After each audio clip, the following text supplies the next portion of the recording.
নবী মুহাম্মদ সাল্লাল্লাহু আলাইহি ওয়াসাল্লাম বিজয়ের জন্য আল্লাহর সাহায্যের মুখাপেক্ষী ছিলেন।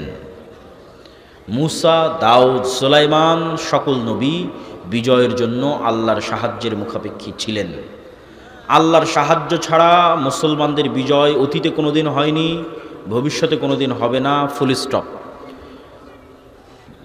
এই জন্য আমাকে এবং আপনাকে আগে নিশ্চিত করতে হবে যে আমি আল্লাহর সাহায্য কি পাচ্ছি, আল্লাহর সাহায্য কি আসতেছে, এটা নিশ্চিত করতে হবে। নিশ্চিত করবেন কি দিয়ে?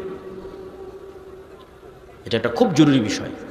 আল্লাহর সাহায্য ছাড়া মুসলমানদের বিজয় হবে না, সম্ভব নয়। নবীদের হয়নি, আপনাদেরও হবে না, আমাদেরও হবে না। আল্লাহর সাহায্য নিশ্চিত করতে হবে। মুহাম্মদ সাল্লাল্লাহু আলাইহি ওয়াসাল্লাম বদরের যুদ্ধের আগের রাতে লম্বা সালাত আদায় করছেন। সেই লম্বা সালাত দেখে আবু বকর রাদিয়াল্লাহু তাআলা আনহু পর্যন্ত ক্লান্ত। কাফাকা মুনাশাদাতাকা রাব্বাক, হে আল্লাহর নবী, যথেষ্ট হয়েছে। আর কত দোয়া করবেন, আর কত সালাত আদায় করবেন? আপনি তো আল্লাহর নবী, আল্লাহ তো আপনাকে বিজয় দিবেই, আর কত?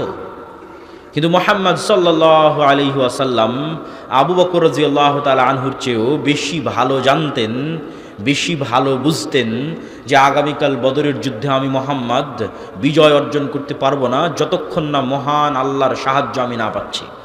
আর মহান আল্লাহর সাহায্য ততক্ষণ পর্যন্ত আমি পাবো না যতক্ষণ না আমি রাতের সালাতে না দাঁড়াচ্ছি।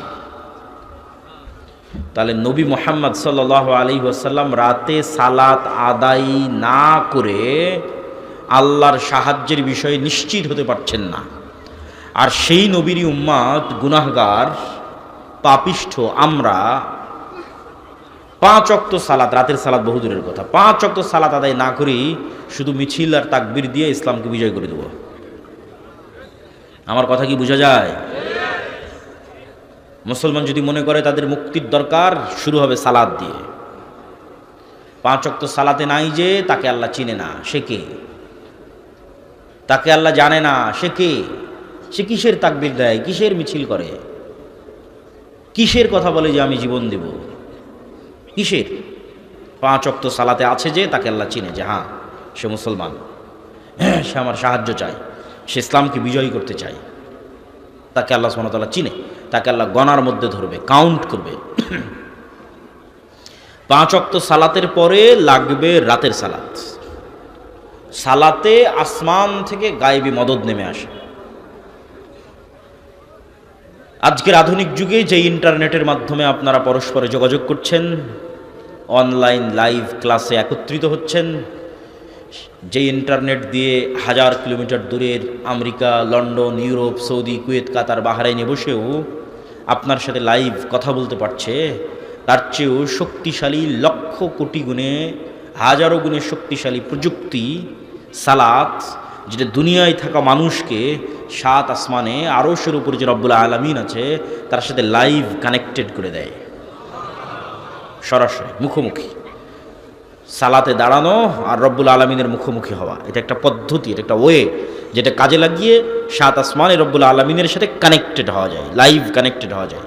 সেম ওই পদ্ধতিতেই, ওই সময়ই ওইভাবেই দাঁড়াতে হবে, ওই অজু, ওই নিয়ত, ওই সিস্টেম, ওই পদ্ধতি। আপনাদের মোবাইলের পাসওয়ার্ড যেভাবে কাজ করে, ফিঙ্গারপ্রিন্ট যেভাবে কাজ করে, তার চেয়ে বেশি পাওয়ারফুল কাজ করবে সালাত। যে আপনি চাপ দিলেন ওপেন হয়ে গেল, ওর চেয়ে বেশি পাওয়ারফুল। দাঁড়াবেন, সাথে সাথে রব্বুল আলামিন আপনার সাথে কানেক্টেড হয়ে গেল।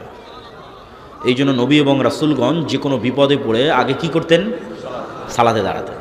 কেন? এটা যোগাযোগের মাধ্যম, যোগাযোগের ওয়ে আল্লাহ সুবহানাহু ওয়া তাআলার সাথে। জিবরাইলের মাধ্যমে শিখানো আছে নবীদেরকে। লাউহে মাহফুজে ওই সিস্টেমই, ওইভাবেই লাউহে মাহফুজে সালাত অন্তর্ভুক্ত আছে। লাউহে মাহফুজে সালাত ওইভাবেই রাখা আছে। আপনি যখন দাঁড়ান তখন এটা লাউহে মাহফুজের সাথে মিলে যায়। এই চিত্র, এই দৃশ্য লাউহে মাহফুজের সাথে মিলে যায়।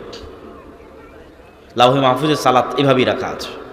এভাবে দাঁড়াবে, সূরা ফাতিহা পড়বে, রুকু করবে, সুবহান রাব্বিল আযীম বলবে, সিজদায় যাবে, সুবহান রাব্বিল আ'লা বলবে। লাউহে মাহফুজ এইভাবেই আছে। দাঁড়ানো মাত্র মিলে গেছে, কানেকশন তৈরি হয়ে গেছে রব্বুল আলামিনের সাথে। যে কোনো বিপদে, যে কোনো সমস্যায় 5 ওয়াক্ত সালাত মুসলমানের বিজয়ের জন্য পূর্ব শর্ত।